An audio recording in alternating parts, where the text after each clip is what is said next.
além de ser pai recentemente, já tem um outro filho também, então não é pai de primeira viagem, mas mesmo assim dá trabalho, né, com certeza. O professor Luciano também é procurador do Estado de São Paulo, doutorando pela Pontifícia Universidade Católica de São Paulo, a PUC, e mestre em Direito pela UNAERP, e professor da rede LFG. E, como eu disse, está aqui com a gente no Atualidade Direito, né, desde o comecinho, e a gente gostaria de agradecer bastante, professor Luciano, por toda essa participação.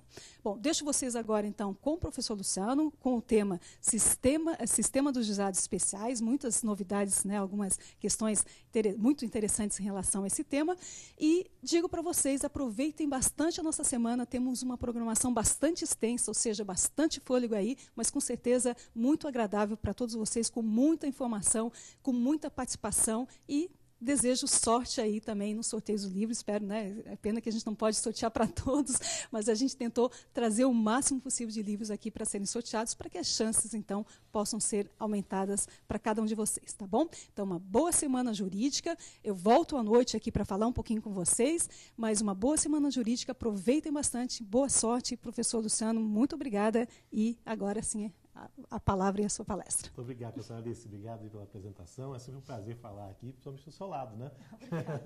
Muito obrigado.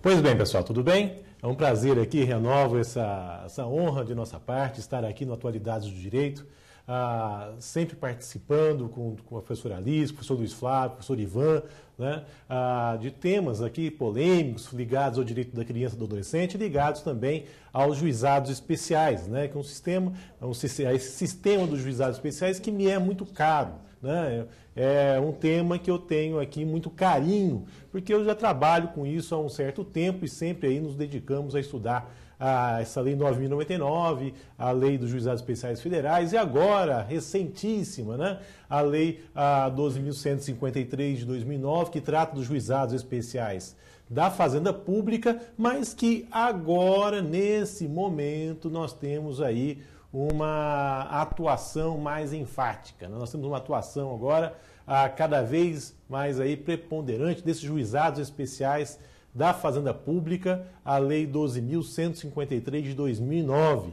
que todo esse conjunto normativo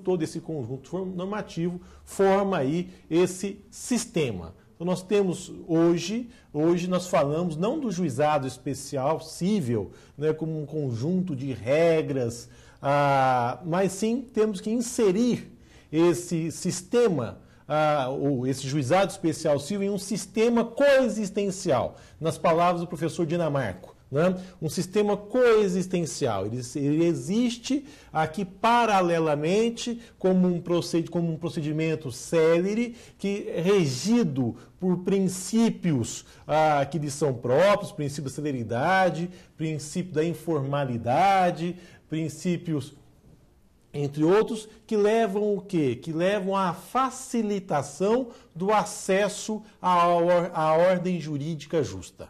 Então, o que se busca por meio desse sistema é essa facilitação. Facilitação à ordem jurídica.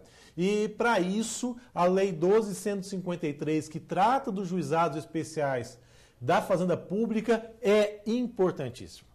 Os juizados especiais da Fazenda Pública vieram aqui dentro do pacote do segundo pacto republicano, em que foram aprovadas várias leis, como, por exemplo, a Lei do Mandado de Segurança, entre outras, também essa Lei 12.153, com que finalidade, gente? Com a finalidade de auxiliar o cidadão em conseguir aqui a tutela dos seus interesses frente ao poder público municipal, frente ao poder público estadual. Não fazia mais sentido privar aqui as pessoas desses juizados especiais quando elas fossem litigar contra o poder público, contra a fazenda pública. Não fazia mais sentido essa privação, né?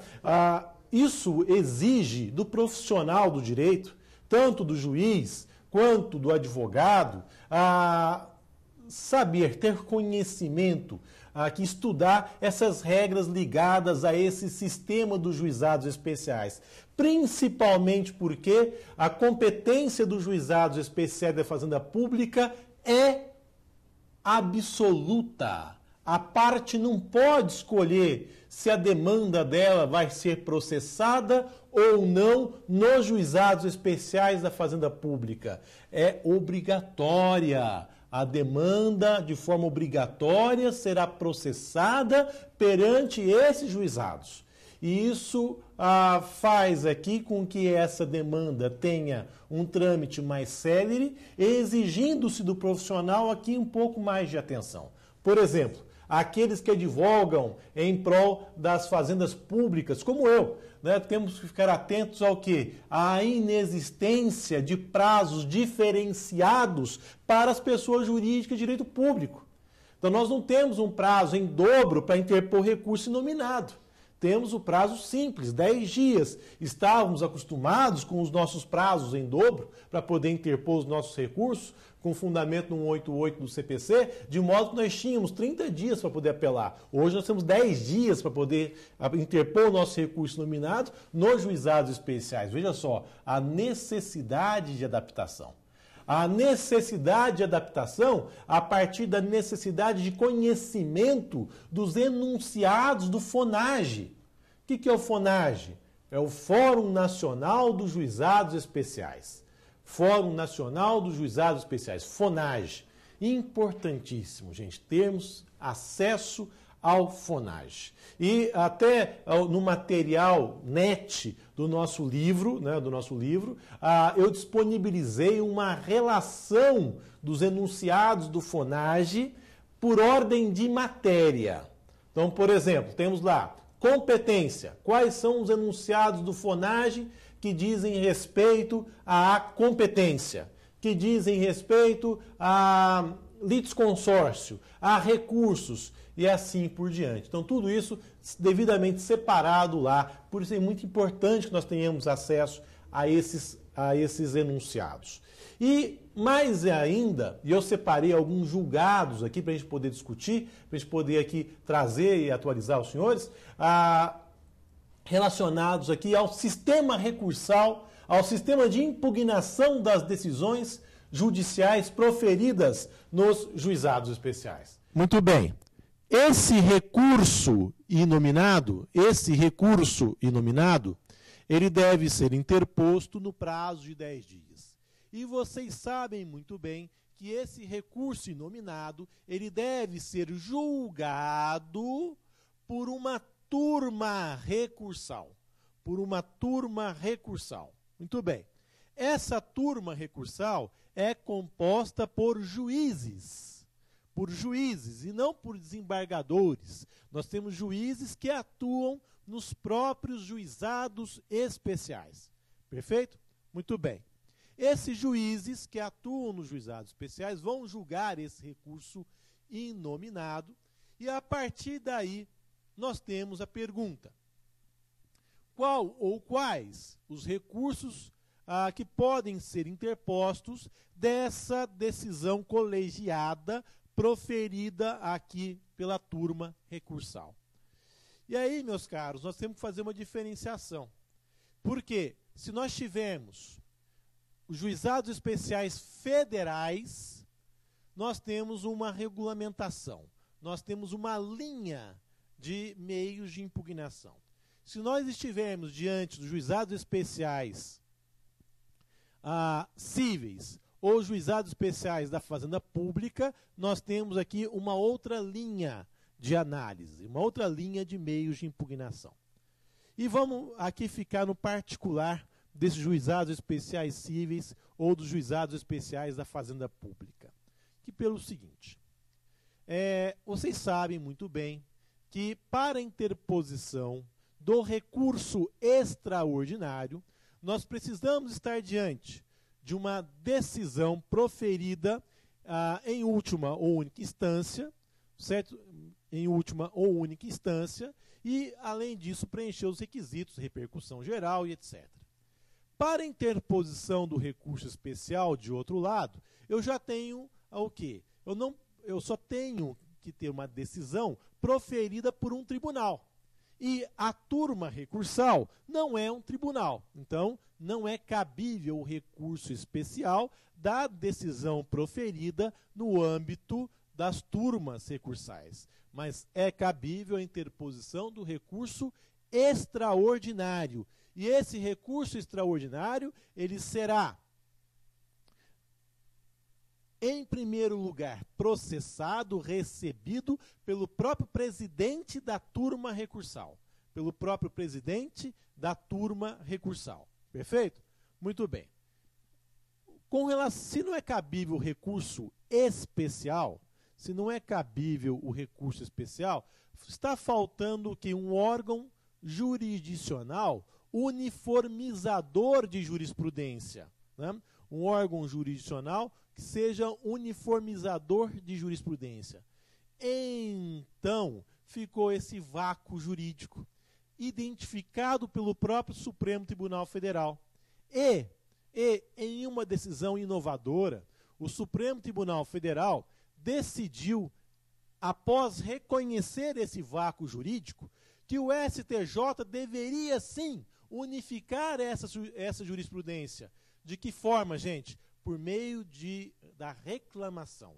Então, abriu-se a possibilidade da interposição da reclamação ao STJ quando a decisão proferida pela turma recursal contrariasse a jurisprudência desse próprio STJ, desse próprio Superior Tribunal de Justiça. Perfeito? E, a partir disso, houve uma regulamentação do STJ por meio da resolução número 12, que trouxe aqui os requisitos para a interposição dessa reclamação. Muito bem, vocês imaginam como é que foi o início disso? O pessoal, aos poucos, foi tendo conhecimento dessa possibilidade de interposição da reclamação.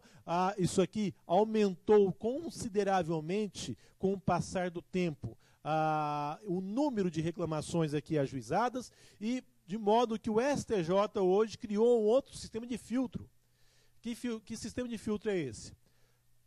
De acordo com o STJ, é cabível a reclamação desde que haja uma ofensa a uma jurisprudência consolidada do próprio STJ. E o que é a jurisprudência consolidada? Não é a ofensa a 1, 2 ou 3 julgados, como o próprio STJ diz, mas sim a vários julgados já reiterados, uma jurisprudência consolidada. Perfeito?